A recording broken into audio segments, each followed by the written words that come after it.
पूर्वतन मंत्री तथा ओडिशा बीजेपी पूर्वतन राज्य अध्यक्ष वरिष्ठ नेता मनमोहन सामल को राज्य भाजपार नूतन अध्यक्ष भाव मनोनीत करिसेंति केंद्रीय नेतृत्व। ओडिशा समेत दिल्ली, राजस्थान और बिहार एहीपरि चारोटी राज्यर नूतन अध्यक्ष मनोनयन क्रम श्रीजुक्त सामल को ओडिशा अध्यक्ष भाव मनोनीत करिसेंति दलर राष्ट्रीय अध्यक्ष श्रीजुक्त जेपी नड्डा।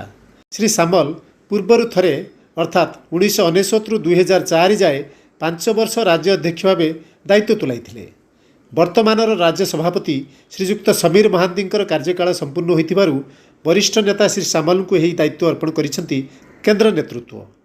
बीजेपी बीजेडी मेंट सरकार समय भद्रखर धामनगर निर्वाचन मंडली विधायक निर्वाचित होइथिबा श्रीजुक्त सामल राज्य सरकार राजस्व मंत्री रहिथिले। नूतन नियुक्तिर खबर पाइबा परे श्रीजुक्त सामल कहिसेंति जे से दलर जड़े साधारण कार्यकर्ता।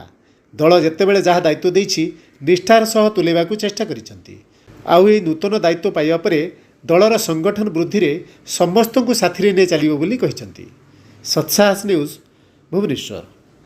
कार्यकाल पूरीगला से नूतन भाव में जन अभिज्ञ जन एक्स एमपी मंत्री थे से थिले आगु भी सभापति थे जिला आप राज्य सभापति थे तो से दृष्टि देखा गले जन अभिज्ञ लोक को दिखाई और सुनिश्चित भाव में आगामी दिन में बीजेपी को आगू नेवा लगी आज जेपी नाडा जो निष्पत्ति नहीं आम ओडिशा बीजेपी समर्थन करूँ धन्यवाद किंतु ये आम जो प्राय आम जो सभापति थे भी जो 3 वर्ष कार्यकाल शेष निश्चित भाव में दल 24 निर्वाचन बहुत सहायक।